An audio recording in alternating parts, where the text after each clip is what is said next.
Back in the days when multimode was the only fiber commercially available, development efforts continued on single-mode technology, which resulted in its commercial introduction in 1983. Since then, single-mode has displaced multimode for most long-distance applications greater than 2 kilometers and comprises about 90% of all optical fiber manufactured today.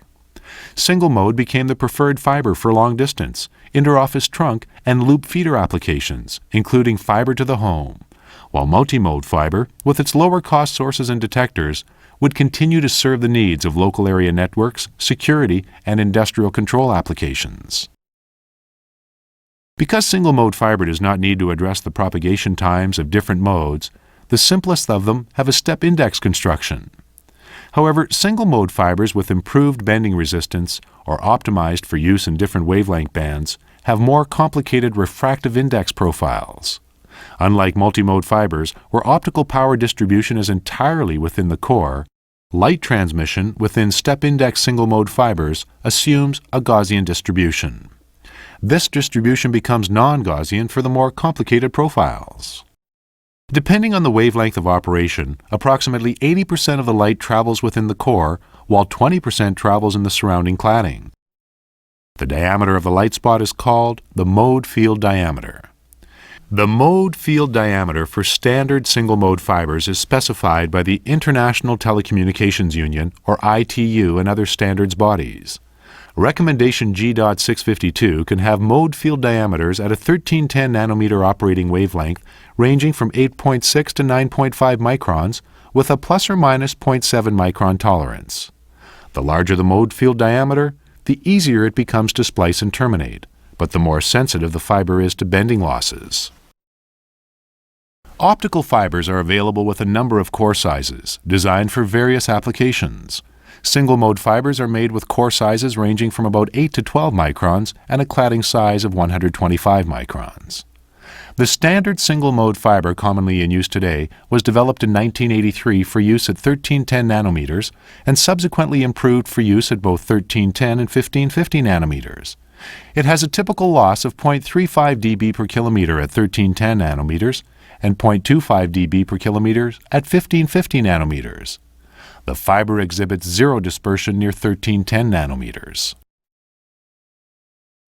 Single-mode fibers will propagate a single mode only when the wavelength of the light source is longer than a certain value. As wavelength gets shorter, the core has more room for higher-order modes to propagate. The cutoff wavelength is the minimum wavelength at which an optical fiber will support only one mode. The use of sources shorter than the cutoff wavelength turns a single-mode fiber into a multimode fiber, where modal dispersion again becomes a problem. Thus, it is important to match single-mode fiber with the proper wavelength light sources to establish true single-mode operation. Single-mode fiber bandwidth is limited by other phenomena, which have become more recognized over time with increasing transmission speeds. Chromatic dispersion occurs in both multimode and single-mode fibers because different wavelengths have different propagation times through the fiber. As a pulse travels along a fiber, some wavelengths arrive at the receiver later than other wavelengths, effectively increasing the pulse width. If the shorter wavelengths arrive first, this is called positive chromatic dispersion. When data speeds become high enough or the fiber is long enough, the pulses begin to overlap, resulting in errors. The effects of chromatic dispersion can be reduced by using laser light sources. Several types of lasers are used, including Fabry-Perot, distributed feedback, electroabsorption modulated, and the lower-cost vertical cavity surface emitting lasers, or VCSELs. Lasers emit light that is almost a single wavelength compared to an LED source. Referred to as spectral width or line width, the range of wavelengths produced by a light source is a measure of its spectral purity. When unmodulated, a perfect light source would have a true single wavelength, and one would think that chromatic dispersion would not be a problem. However, modulating any light source results in spectral broadening, which produces a small but discernible range of wavelengths that propagate in the fiber, allowing dispersion effects to become a limitation. There are two types of chromatic dispersion: material dispersion and waveguide dispersion. Material dispersion occurs because the speed of light varies at different wavelengths in any given optical material. Material dispersion is dominant in multimode fiber and standard single-mode fiber. It is highly sensitive to the line width of the optical source. The second type is caused by the nature of the fiber waveguide itself and is known as waveguide dispersion.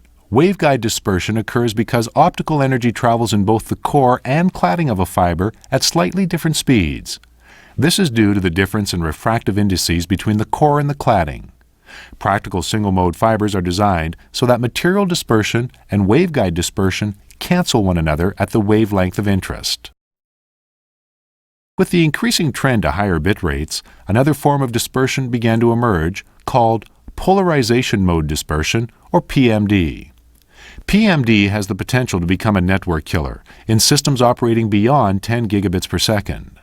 Thus, the understanding and mitigation of PMD is extremely important to anyone who works with high bitrate fiber systems.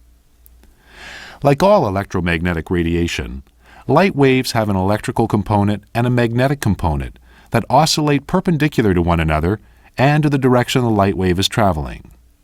The polarization direction is defined as the alignment of the electrical field. The light wave in this example has its electrical field in the vertical direction and is said to be vertically polarized. If the electric field is horizontal, the light is horizontally polarized.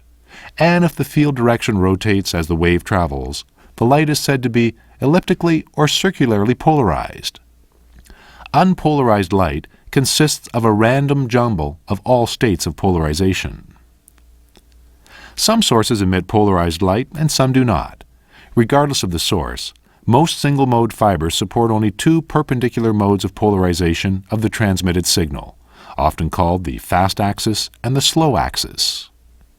In a perfectly symmetrical fiber, the two polarization modes would travel at the same speed, behave as a single mode, and there would be no problem.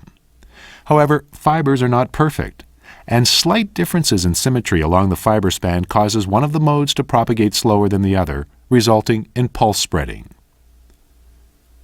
In addition, when a fiber is squeezed, bent, or stressed, the glass temporarily exhibits two refractive indices, a property called birefringence. This greatly increases PMD effects. PMD can be hard to mitigate because the effect is random and can fluctuate with environmental conditions. Two common examples include thermal stresses and the random vibration present near railroad tracks. PMD has not been a significant effect in shorter spans at bit rates up to 10 gigabits per second deployed at the moment, but with the tight 25 picosecond bit period of 40 gigabit systems, it is expected to become an issue in the near future. To ensure that existing fiber spans can handle 40 gigabit traffic, it is necessary to perform PMD tests. A number of manufacturers offer test equipment for this purpose. Here, we see an older single-mode span installed in the early 1990s being tested to confirm specific values at 40 gigabits per second.